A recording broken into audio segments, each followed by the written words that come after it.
I don't know about you, but it sounded so true to me. It felt like I was juggling extra responsibilities, extra dynamics during school holidays, not only from a working mum's point of view, but just because dynamics change for my kids as well. And the new dynamic affects everybody. Kids have suddenly left being around people all the time, having structure and routine to help guide them along in their day. And suddenly they're around feeling bored, feeling lost, maybe even just feeling jolly tired from the term's work, and they want to rest. So it is a new dynamic and things change around the house. So it's well worthwhile just paying attention to some of the best tips you can to help actually invest in the time of school holidays and not just survive them. As a parent coach, I like to only give you proven and very practical, easy to implement strategies for your family. And here I've culminated from research and lived experience, that are proven tips that will help you in the holidays. We're going to not cover all of these, but most of them in this session. So let's get going. This might sound counterintuitive to be ambitious in school holidays when the kids are around about you, but we can find ourselves easily going into survival mode and not actually thriving in school holidays, thinking of just getting through it and juggling all the expectations of work and other things. But I found that once I had a goal or an ambition or something in front of me, it became that I was actually using school holidays in a very intentional way. Yes, I am an intentional parent. And I really wanted to find ways that I would have a win out of it as a mum. Would I not want to flip my lid and get angry with the kids? Yes, I had to learn that. Or not be the boss. And what are the personal wins that are in there? Doing some more things around the house might have been in there, catching up with friends as well. What are some little wins that I could achieve to have some personal satisfaction? Secondly, what are some wins for the family? What are things that you don't normally have time or access to your children when they're at school doing all their activities that you can actually utilize? Is it building better connection, giving them a skill, teaching them things you don't normally to teach? How they can work out, how they can be more harmonious working together rather than being arch enemies. Why don't you capture what ambitions you might actually work towards in the holidays and actually use the season and really be present in the season of school holidays with your kids? What does your village look like? It may not be you're in a country town or a little tiny village, but there are people all around you. Think about how you might be able to work with them together to support one another. Family members, grandparents coming for half a day, even a couple of hours when you have to attend a meeting or something, or you just need a break. What about your neighbours? What about family friends? I had a trusted family friend, and we used to do a wonderful thing of supporting one another, and that I would take her children for a day and she would take mine for a day. That way the kids had friends to play with and it was lots of fun.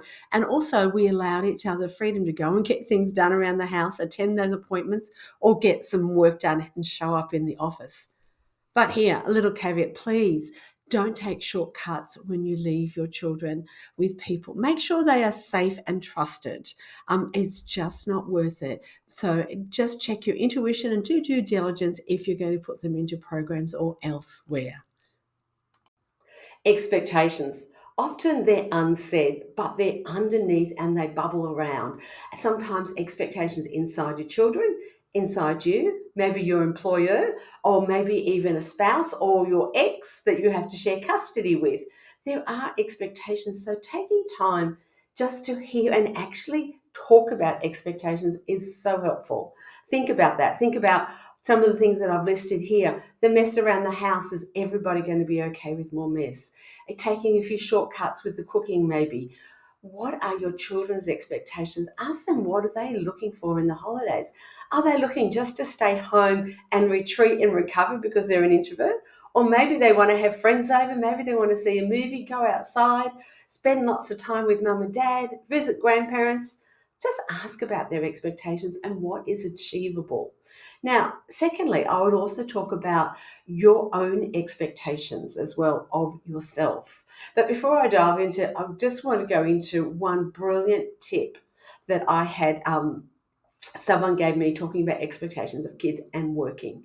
I found myself when my kids were older, realizing as a working mum that the expectations of the kids went up during school holidays, but my workload still stayed the same. And these were up here, and I went, there's something wrong with this balance. So I started to say to my kids, you're on holidays, but I'm still working. So what would help me is if you could help me with my workload. And I would say, this is my wish, is that if you want me to take you to the movies or friends or sit down and play with you, just help me create some space and have some energy to do that. I would put a sheet of paper on the kitchen bench where it's really obvious and saying, here's some things that need to be done. Do you think you could write your name down to some of these things and when you'd have it done by? That would really help me. So the vacuuming got done, the dusting got done, loads of washing. Some people like to cook. Whatever stage your kids are at, writing down those things, it was a game changer. So don't miss this tip. You might think it's sort of a little bit maybe too or far away or a new thought, and I talk about this often in my parenting workshops, how to get kids to be contributors. I'm a big believer in helping kids get skilled with everyday skills so they are contributors to your family home, your family culture, society, extended family, the clubs they're in, etc. Helping them realize that they are powerful and they can contribute. That was a game changer. Let me encourage you to do that. Casual chaos or have a plan. Now, for some of us, we would probably go, I'm not a planner, I'm a spontaneous person. And that would be me. And some people, plans come naturally.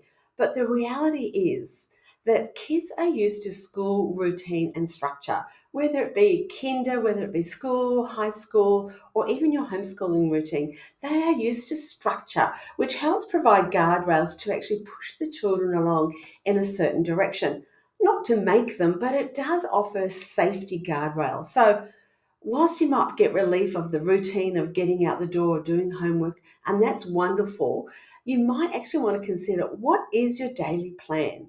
What is your weekly plan? A daily plan might be simply no screens until after lunch, or let's get some things done in the morning, or we're going to go out and we're going to play on this day. Outside time, inside time, friend time, alone time, whatever it is, have some general plans for the day and for the week. Again, this links back to expectations. If you have a plan of when you're having play days, when they're having movie days, or going to a program, on that weekly plan, you'll see better that it's actually going to work well for your children and for the family and for you. I would encourage you to put your plan on display, because then it might avoid all those pesky questions. Mom, Dad, when's this happening? When's that happening? Put it on display. You can add or change it all the time, but put it on display so everybody can access the information. Before I skip this planning section, let me tell you a gem that I learned. I relocated with my 3 young children to Detroit, Michigan, and landed in a completely different culture, English speaking, but very different. And I had my first long summer break. No family, no friends. I didn't know where all the community things were, and it was just me a lot with the kids, until a mum shared a tip with me that I implemented in my plan. She said that even though her kids were older than mine, every day in the school holidays after lunch, they would all have rest time. Everybody was expected to go to their bedroom or a quiet space, to read, to do quiet activities for an hour. And I was like, oh my goodness, this is an amazing idea. Sort of blew my mind to start with. But I started implementing it, and it was a game changer. I would so recommend you do it if you have children. I found the benefit, one, as a mum, absolutely. Secondly, I just found the dynamics within the children gave them a rest. If you have different ages and stages, and encourage the young ones who've been running really hard after their older siblings just to rest and have some downtime, maybe nap, maybe not. I also found my introverted son had a pause and a break. He could recharge his energies from having been with his siblings all the time, to recoup and regather. And when they all got up, the play and the interaction was so much better because they just had a rest. So, game changer. Don't skip past, give it a shot. It really is worth it.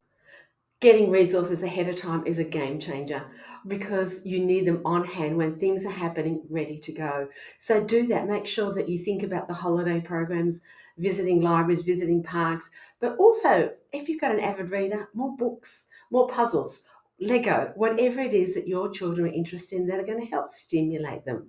And of course, something that is also a game changer in here is the little boredom busters. Boredom busters don't change a whole afternoon activity for you. But when kids move from having a highly structured, highly stimulating environment of school to home, where there are less people, less structure, less stimulation making their brains keep going, they are suddenly going, I'm bored, and the day feels like it's going to go forever because it's not necessarily like school. Boredom busters are just like a circuit breaker. They're on hand when you get the board thing. Hey, take out a boredom buster, and it just shifts their space, shifts their thinking as a reset moment often to help them get going again. So if you want to find some online, I do have some, of course, and you're welcome to them as well. Just reach out and I will send them to you. Yes, the all important self care. No matter your role in the school holidays, it really is important. The goal of self care is not self preservation, but it's actually to enable you to show up the very best adult you can be during this time for your kids. So, whatever that takes, if it means taking a breather for half an hour, going for a walk, reading a book, having a coffee, inviting a friend over, self care is so worthwhile when it helps us to show up the best version that we can be. I know I spoke to some grandparents recently, one of my clients, and once we talked about this and giving each other permission to say, I need a break, I'm going to go into the bedroom and sit down for half an hour. It left the other grandparent with the children, but it gave them permission to then re enter fully charged and ready to go again. So give yourself permission for a bit of self care in these long days when the kids are home with you. I'm an intentional person. I really love giving proven, practical advice that works, that is easy to apply. I don't like to support people in their parenting with theory only. There's lots of that out there, but I love to support families so that they can have children who are healthy, contributing adults, and having heart to heart connection that will last a lifetime.